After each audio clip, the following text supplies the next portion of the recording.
বিসমিল্লাহির রহমানির রহিম। আশা করি আমরা সবাই আপাতত ভালো আছি এবং আগামী ফেব্রুয়ারিতে অনুষ্ঠিত হতে যাচ্ছে আমাদের জাতীয় নির্বাচন। এটা আমাদের জন্য একটা নতুন দিকের সূচনা করবে ইনশাল্লাহ। এবং এই আগামী নির্বাচনে সবগুলো ভালো ভালো মানুষ ইনশাল্লাহ নির্বাচিত হয়ে আসবেন। আপনাদের এই দক্ষিণ দিগলদি একদিকে যেমন উন্নতি লাভ করেছে, আরেকদিকে বঞ্চিত সংখ্যা অনেক অনেক বেশি।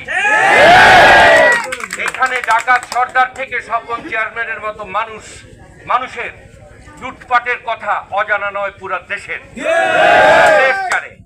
সুতরাং সেই রকম অপরাধীরা এখনো আটক হতে এখনো বাকি রয়েছে, এখনো তারা অনেকে কারারুদ্ধ হয়নি।